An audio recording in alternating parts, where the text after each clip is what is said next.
This is what it sounds like with a fan on in the background, but if I turn on Elgato's voice focus, it should instantly clean up a lot of that background sound while still keeping my voice loud and clear. It's no surprise that I'm a huge fan of Elgato Wave Link. I've uploaded a couple of videos about it to this channel already and I use it every day. It's just one of those softwares that helps simplify audio for content creation, and you're obviously listening to me through it right now. However, today it's getting even better because Elgato have just added some exciting new features and made some decent quality of life updates to the brand new Wavelink 2.0. Before we get started though, if you're new to this and haven't used Wavelink before, a quick reminder that you actually need some of Elgato's hardware to make everything work. So you'll either need one of Elgato's USB microphones, a Stream Deck Plus, the Wave XLR, or maybe the XLR dock. Otherwise, the software won't be able to run. If you do need to pick any of these up though, I'll add a link to the Elgato store down below, and you can obviously use my code and get a bit of a discount on anything you buy. So to get started, you can download Wavelink 2.0 from the Elgato website. Or if you have an older version of the software already installed, you can update it by clicking the cog in the top right hand corner and choosing check for updates. Once you have the latest version installed, you'll be greeted with this slightly updated interface, which sure, it looks similar to the old one, but it has a few visual updates and some new added features. The first of which is the new simplified one-click audio routing. In the past, to add an audio channel to Wavelink, you had to go into Windows audio settings and manually choose the input and output of any app you wanted to run, which wasn't exactly the most streamlined or easiest way to do it, and sometimes Windows would conveniently forget what apps you've chose or remove the inputs and outputs, which honestly was a nightmare. But in this new Wavelink version, you can just select the channel you want to add the sound to, and if the app or your game is already open on your PC, you'll be able to choose the audio routing directly within the program. And as a nice added touch, if this app is already linked to the Wavelink channel somewhere else, it'll display a little colored logo next to it so you know which channel it's already attached to, as well as the ability to rename all your audio channels, which sure you could do in the previous version, but now when you rename it in Wavelink, it also renames it in Windows, making it easier to organize everything.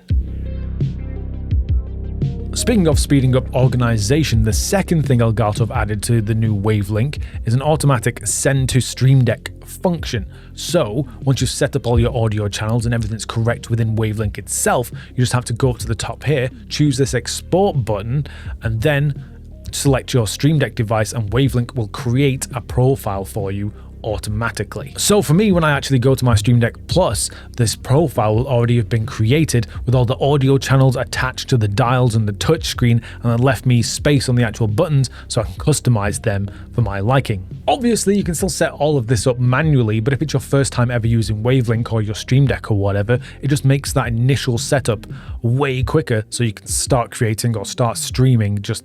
faster. I know a lot of people found this channel here through my microphone tutorials, because let's be honest, who doesn't want to have a good sounding microphone for their live streams or content creation? Well, the next few features in Wavelink 2.0 are going to simplify setting up your microphone and make it easier to sound as good as possible. So this is Voice Focus, and it's a brand new audio effects software to make your microphone instantly sound more professional as easily as possible. It uses AI to clean up your recordings to help remove any background noise. It helps to cut down on reverb and generally just make your microphone sound like you're actually recording in a professional studio environment. This one feature alone is probably the best part of this update, because honestly, it's going to make a huge difference for thousands of creators. Elgato have teamed up with AI Acoustics to actually create this new plugin, and unlike other software that often needs like a really fancy GPU to run this, or you have to do it in post after you've recorded, Voice Focus works in real time on practically any CPU and doesn't take up a huge amount of processing power. So to demonstrate how good Voice Focus actually is, I figured I would turn it on and on while using a fan in the background. So right now I've got no filters on my microphone except a compressor. There's no like noise suppression or anything, and this is what it sounds like with a fan in the background. But if I continue to talk and then turn on Voice Focus, hopefully you can still hear me, but I assume the fan is now much quieter and it actually cleans up the background sound, which is great for a lot of creators who are obviously in noisy environments, because this is overkill. People aren't going to be streaming with a fan like a foot away from their microphone. So if you have like pets or cars outside your window or AC in the general vicinity, I'm sure your streams will now sound much cleaner, because obviously as soon as I turn voice focus back off, you'll probably hear the fan and all the background noise and stuff again. So to set up voice focus, it's as simple as opening your microphone filter menu and then clicking the switch to turn it on. And thankfully, Elgato have also provided a strength slider too, because sometimes you don't want your audio to sound too dry or too clean, because it might sound a little bit unnatural, so you can actually customize it all to your own tastes. Also, for the observant ones of you out there, you might have noticed there's a couple of other new buttons in the microphone settings menu. The first of which is this massive mute button, which with a simple mouse click, you can easily mute or just unmute your audio. Nothing too exciting, but it's a nice quality of life update, because for some reason, Elgato didn't have this before, but thankfully they've added it in now, so it's easy to mute and unmute your microphone with your mouse rather than having to use an external like Stream Deck or press buttons on like the USB one itself. And secondly, there's a huge recording button within the actual filter menu itself now, which might seem a little bit out of place, but for someone like me, is a really massively useful feature. Say you're like me and you want to actually test all your filters and how they sound on your voice and stuff. In the past, you'd either have to try and listen to it through your headphones while you're talking, which can end up kind of confusing because you're not sure if the sound's coming from your mouth or from the earphones or whatever, or you'd have to actually record a sample and then take it into like something else and then listen to it there and play it back and stuff, which took a long time and was a nightmare for trying to make like tweaks and stuff, because you'd have to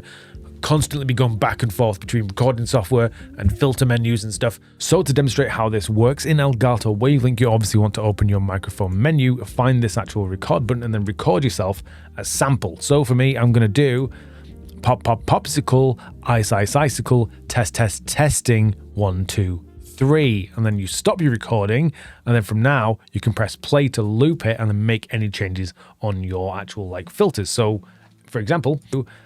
pop pop popsicle, ice ice icicle, test test testing, 1 2 3, and then let's be honest, nobody wants to listen to that over and over again, but you get the idea. It's a really useful feature for making small tweaks or changes to any of your filters, because you can play around with like your different EQ frequencies and settings to see what it's actually doing to your voice, or you can play around with like compressors and limiters and noise gates and stuff like that. So really useful.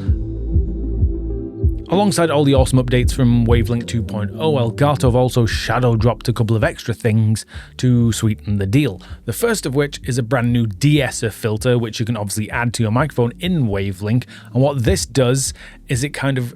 cleans up your audio a bit, so it stops harsh S's and T's and stuff from being so prominent and kind of distracting in your audio. So add that to your microphone filter in Wavelink and your audio will just sound cleaner. And within the Stream Deck software, they've now added something called foreground app control, which automatically chooses the app you're using to control the volume. So the way that this works is in your Stream Deck software, you can choose a Wavelink input, and instead of picking a very specific input like browser or game or whatever, you can choose foreground app and it'll automatically pick whatever app is in the foreground of your desktop. So if I choose this, and as you can see it's on auto right now, but if I go to Premiere Pro, it changes to game/editing, and if I go to the browser, it will automatically change to browser up here. Honestly, I am loving all the updates from Wavelink 2.0. I'm just glad that Elgato are one of those companies that like consistently build upon and keep adding to their own software and don't just let it die, because let's be honest, it does make a better product for all of us. Speaking of which, if there is anything that you'd like to see them improve in the future, or maybe even add to the software, because personally I would like to see them add the ability to do like audio ducking and stuff like that, but let me know in the comments down below if there's anything you can think of. And in the meantime, if you are new to Wavelink, or if you just want to improve your microphone like quality and stuff, I have made a couple of videos in the past which you should definitely check out, and I'll see you all in the next one.